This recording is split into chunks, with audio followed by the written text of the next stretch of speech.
வணக்கம். செல்வகுமாரின் மாலை வானிலை ஆய்வறிக்கை 2026 ஜூலை 30 வியாழக்கிழமை மாலை நிலவர ஆய்வறிக்கை. அதிகாரப்பூர்வ வானிலை அறிக்கைக்கு இந்திய வானிலை ஆராய்ச்சித்துறை அறிக்கையை பார்க்கவும். இன்றைக்கு ஆங்காங்கே மழை பெய்து கொண்டிருக்கிறது. இன்றைக்கு இன்னும் வரக்கூடிய மணி நேரங்கள்ல பார்த்தீங்கன்னா இன்னும் பல இடங்கள்ல மழை பொழிய இருக்கிறது.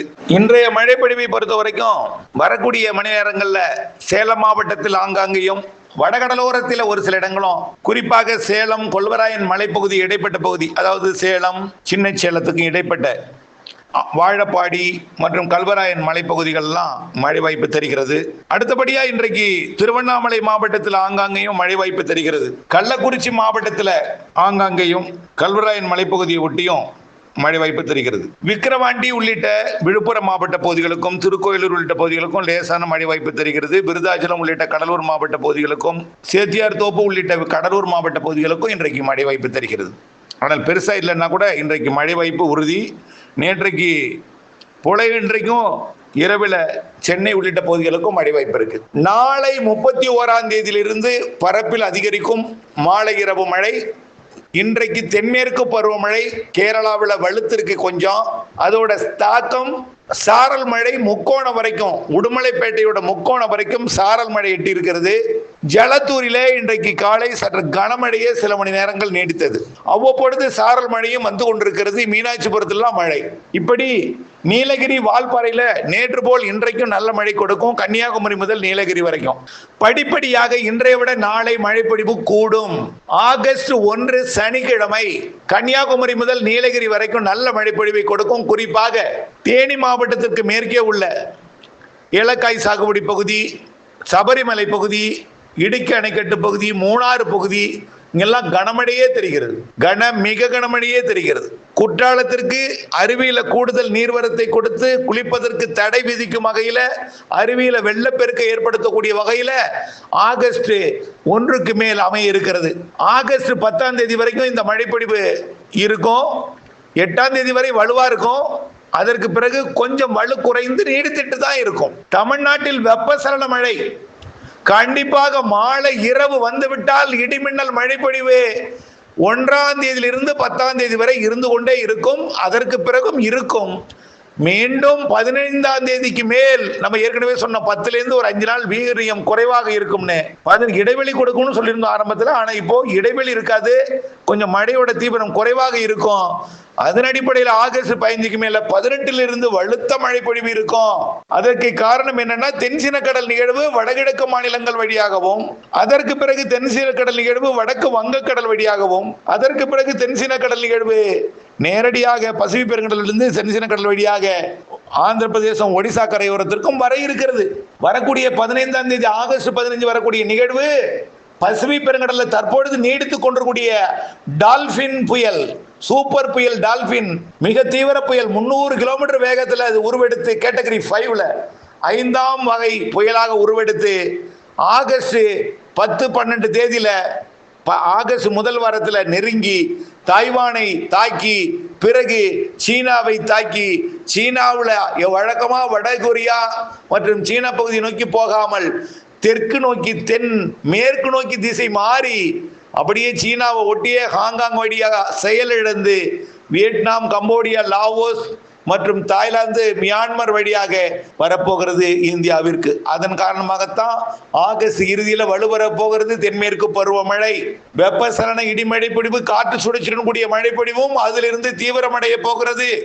ஆகஸ்ட் மழையை விட செப்டம்பர் மழை அதிகம். செப்டம்பரை விட அக்டோபர் 15 தேதி இறுதிக்கட்ட தென்மேற்கு பருவமழை மிகவும் அதிகம். அக்டோபர் 18லிருந்து ஜனவரி 10 வரை வடகிழக்கு பருவமழை மிக மிக அதிகம். இதை எதுக்கு நான் இவ்வளவு அழுத்தம் திருத்தமா சொல்றேன்னா, இந்த எல்னினோங்கிற ஒரு வார்த்தைய, ஐயோ பாவம், இந்த விவசாயிகள் படுற கஷ்டம் எனக்கு தாங்க தெரியும். ஒரு நாள் ஒரு எல்னினோன்னு சொல்லிட்டு அப்படியே முன்னெச்சரிக்கை நடவடிக்கை போன்றவை எடுக்காம, முன்னெச்சரிக்கை கூட தேவையில்லை. இப்ப கூட உலக வானிலை அமைப்பு, வானிலை நிறுவனமோ, இந்திய வானிலை ஆய்வு நிறுவனமோ எல்னினோ எங்கெங்கெல்லாம் பாதிப்பை ஏற்படுத்தும் அப்படின்னு ஒரு அறிக்கையை கொடுத்து, தமிழ்நாட்டில் ஒரு 10 மாவட்டங்கள் கடுமையாக பாதிக்குங்கிற ஒரு ரிப்போர்ட்டையும் கொடுத்து, அந்த 10 மாவட்டங்கள் பெயரையும் வெளியிட்டு அதுக்கு முன்னெச்சரிக்கை எடுக்க சொல்லியிருக்கிறாங்க.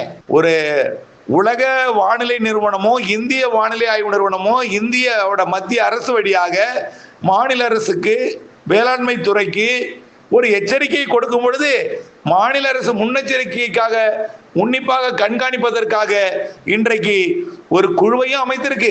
இது அச்சப்படும் வழி அல்ல, உன்னிப்பாக கண்காணிக்க சொல்லியிருக்காங்க, அவ்வளவுதான். எல்னினோவை கண்காணிக்கப்படுகிறது, எல்னினோ பாதிப்பு குறித்து கண்காணிக்கப்படுகிறது, ஆராயப்படுகிறது சொல்லியிருக்கிறாங்க. புரியுதுங்களா? உண்மைதான். இன்றைக்கு வரைக்கும் மழை இல்லாமல் தான் இருக்கு. மழை உண்டு. நாம ஆரம்பத்தில் சொல்லியிருக்கிறோம், ஆகஸ்ட் விட செப்டம்பர் அக்டோபர் அதிக மழை. குறிப்பாக செப்டம்பர் அக்டோபர், அதுலயும் குறிப்பா செப்டம்பர் 15 அக்டோபர் 15 வரை உள்ள அந்த ஒரு மாத காலம் உச்சபட்ச தென்மேற்கு பருவமழை கேரளா கர்நாடகாவிலையும் ஆந்திரா தெலுங்காவிலையும் வலுத்திருக்கும். பாருங்களேன், பொறுத்திருந்து பாருங்க. கேரளா கர்நாடகாவில் பாதிக்கும் மழையே இருக்கு செப்டம்பர் அக்டோபர் 15 தேதியில. அதுக்கு முன்னாடி பெய்யக்கூடிய மழையெல்லாம் அணைகளுக்கு நீர்வரத்தை கொடுக்கும். ஆகஸ்ட் 1 உங்களுக்கு புரிய வரும். கேரளா கர்நாடகாவில் இன்றைக்கே ஜலத்தூர், அதாவது பொள்ளாச்சி மேற்கு பாலக்காட்டு கணவாயோட நுழைவாயில் ஜலத்தூர் மழை, இன்னும் பல இடங்கள்ல மழைப்பொழி வந்திருக்கிற தகவல் கிடைச்சிருக்கு. இப்படி இருக்கக்கூடிய மழை படிப்படியாக அதிகரிக்கும். அதற்கு பிறகு புழுக்கமா இருந்திருக்கும். நம்ம என்ன சொன்னோம், 1ஆம் தேதி வரை தென்மேற்கு பருவமழையுடன் இணைந்த வெப்பசலன மழை தான் இருக்கணும். வியர்வை புழுக்கமாய் நீடித்து இருந்திருக்கும், புழுக்கமா இருந்திருக்கும், வியர்வை இருந்திருக்கும். அதுக்கப்புறம் மாலையில குளிர்ந்த காற்று சாரல் இப்பெல்லாம் வந்துட்டு இருக்கு. ஆகவே கன்னியாகுமரி முதல் நீலகிரி வரைக்கும் மழையும் சாரலும் இருந்துட்டு இருக்கு. படிப்படியா தீவிரமடையும். 1ஆம் தேதி வலுவரும். 1லிருந்து 8ஆம் தேதி வரை வலுத்திருக்கும். 8லிருந்து ஒரு 12 வரை வலு குறைந்திருக்கும். அதுல 12க்கு மேல 16 15 வரைக்கும் மழை இன்னும் கொஞ்சம் குறைஞ்சிருக்கும். வெயில் கொஞ்சம் கூட காட்டினாலும் அந்த நேரத்திலே நீங்க கவலைப்படக்கூடாது. நமக்கு மெயின் பார்ட் மழை பொழிவு அதிகமா பெய்யக்கூடிய மாதமே ஆகஸ்ட் இறுதி, செப்டம்பர் அக்டோபர். ஆக அணைகளை நிரப்பும் மழை ஆகஸ்ட் இறுதி, செப்டம்பர். உபரி நீரை திறக்கும் வகையில் பெய்யக்கூடிய மழை செப்டம்பர். நீர்வரத்தை அணைகளுக்கு கொடுத்து அணைகளை நிரப்ப தொடங்கும் மழை ஆகஸ்ட் இறுதி.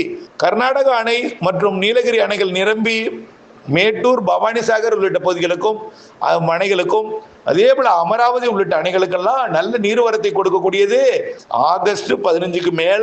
இப்பவும் கொடுக்கத்தான் போவோம். வேகமா நிரம்பும், வேகமா ஏறக்கூடிய அமைப்பு ஆகஸ்ட் 15 18க்கு மேல ரொம்ப வேகமா இருக்கும். ஆகஸ்ட் இறுதி. இல்ல எதுக்கு சொல்றேன்னா, இந்த அணைகள் படத்தை போட்டு போட்டு போட்டு வறட்சியை காட்டி காட்டி, அது உண்மையா கூட போடுற கிடையாது. நீங்க வறட்சின்னு உங்களுக்கு சொல்லணுமா, எங்கெல்லாம் காஞ்சி கிடக்கும் அந்த தண்ணியை மறைச்சிட்டு எடுக்கிறாங்க. இன்னைக்கு மேட்டூர்ல 37 டிஎம்சி தண்ணி இருக்கு. மொத்தம் 94 டிஎம்சி அதை காமிக்க மாட்டாங்க. எங்கேயா ஒரு இடத்துல அந்த தண்ணியை மறைச்சிட்டு காஞ்சி கிடக்கிற இடத்தை காட்டுறாங்க. எல்லா அணையுமே அப்படித்தான் காட்டுறாங்க. வறண்ட அணைகளும் உண்டு, இல்லைன்னு இல்லை.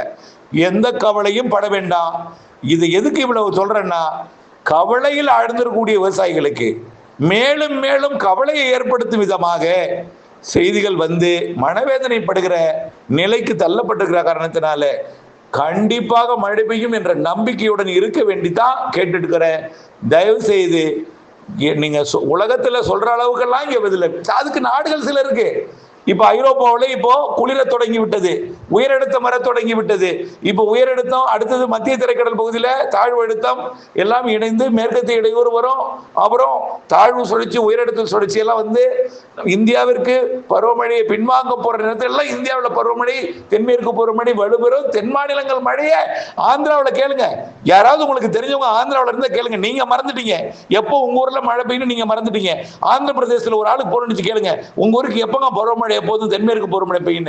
செப்டம்பர்னு சொல்லுவாங்க, ஆகஸ்ட்னு சொல்லுவாங்க. கேரளாவில் கேளுங்க எப்போ வலுவா பெய்யும்?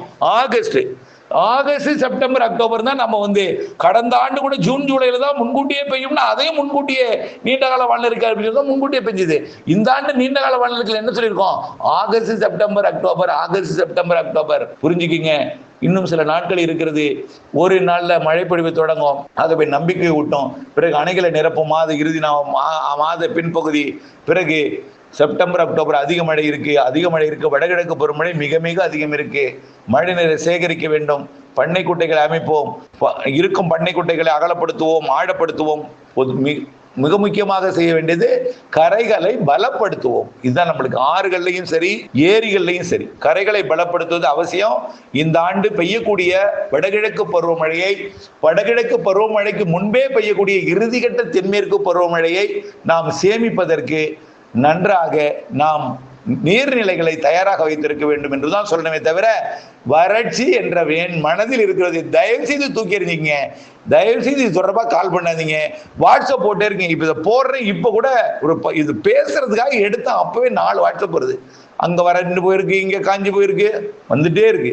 உண்மைதான், பொறுத்திருங்கள். சில நாட்களில் எல்லாம் கொஞ்சம் கொஞ்சமாக நம்பிக்கை முதல்ல வரும், பிறகு கொஞ்சம் கொஞ்சமா பிரச்சனை தீரும், முழுமையாக பிரச்சனை தீரும் என்பதை தெரியப்படுத்த விரும்புகிறேன். உண்மை. ஆனா எல்லினோ இருக்கிறது, சூப்பர் எல்லினோ மாறுவதெல்லாம் உண்மை. அது இந்தியாவை இந்த ஆண்டு தென்மேற்கு இறுதிக்கட்ட தென்மேற்கையும் வடகிழக்கையும் பாதிக்காது, மழைப்பொழிவை கூடுதலாக கொடுக்கும் அப்படின்னு தான் சொல்லிட்டு இருக்கோம். இருங்கள், பொறுத்திருங்கள், இணைந்திருங்கள். அப்டேட்ஸுடன் நன்றி.